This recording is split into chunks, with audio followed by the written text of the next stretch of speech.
what you say. Hit the road, Jack, and don't you come back no more, no more, no more, no more. Hit the road, Jack, and don't you come back no more. In my opinion, we don't need management.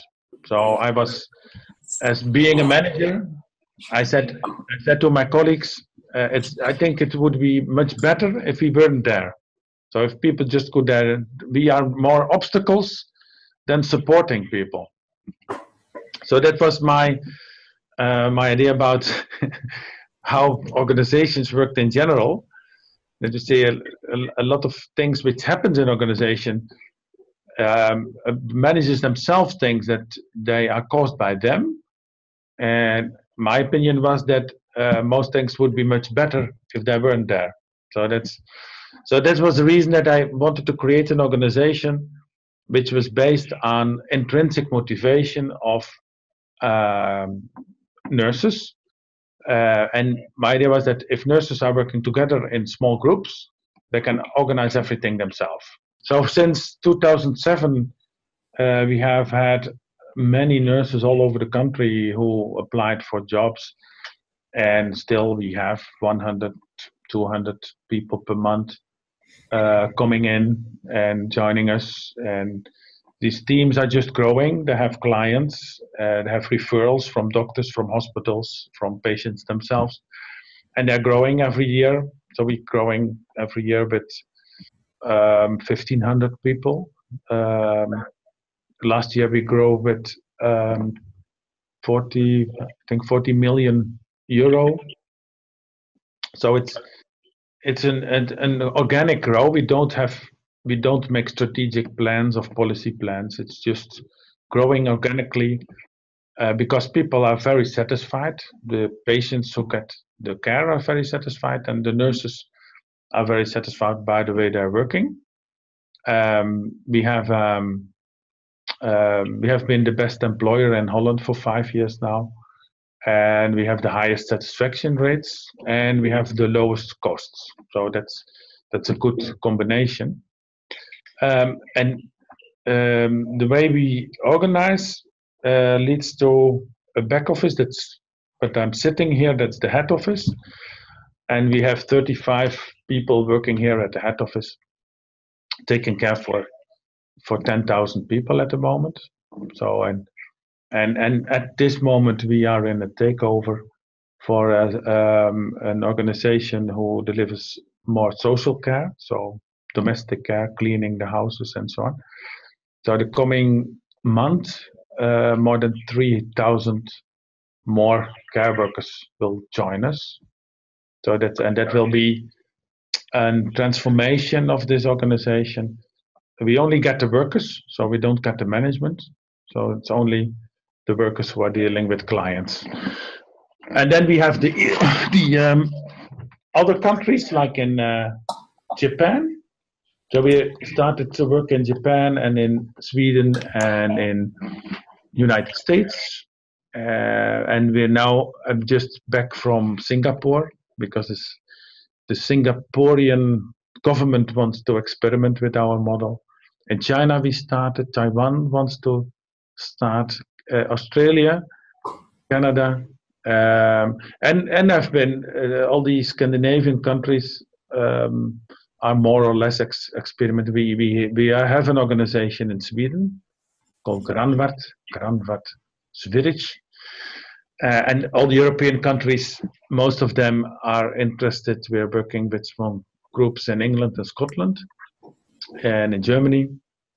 And I think that your country is a very interesting country.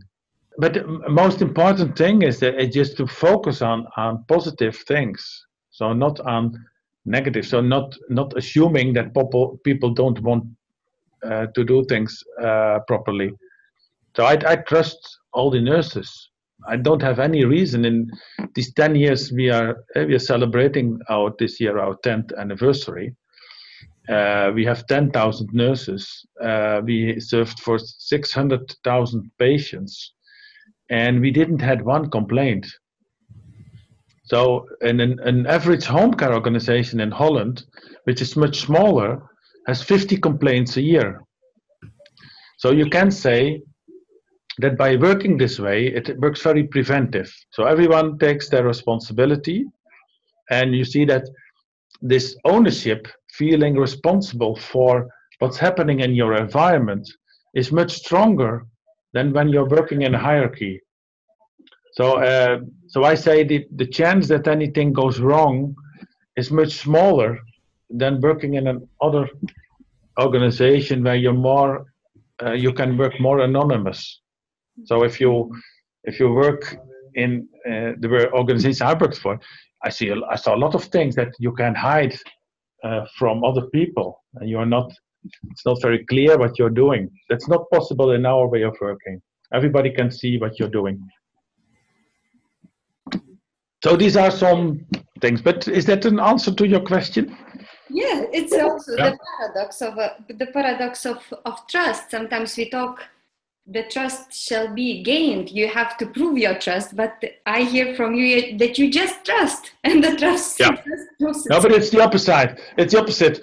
I don't believe that you have to gain trust. I think if there's somebody who have to gain trust, it's the leader. So it's in Holland there has been a lot of research on what kind of professions are trusted by the people, by the citizens.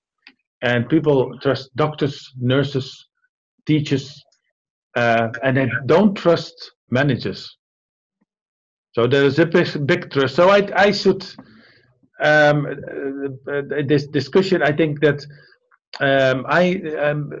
there is more, should be more a critical view on me as the CEO than on the nurses.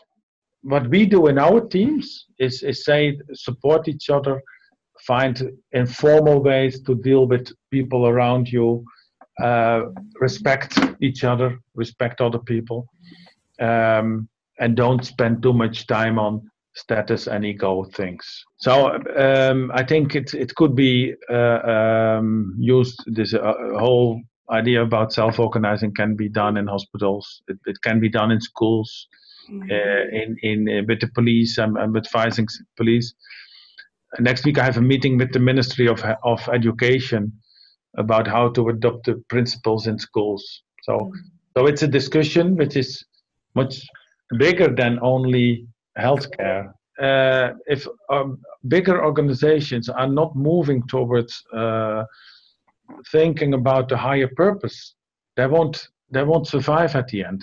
So that's what I see in a lot of countries, that we're struggling with these complex systems, and we need to go back to more creative ways of organizing, yes, more sensitive to the environment, and more humanized. If you look at the way your organization is structured, also leads to the different costs of that on different places. So if you have a lot of management, then you can't spend your money on other things. So we don't have much management, so we can spend our money on higher educated nurses and on innovation and quality. So we are much more, if you look at from a competitive way of thinking, we are much more competitive. And that's also the reason that we have grown so fast than other organizations. So there is an urge for organizations to think about, what do you want to be for the future?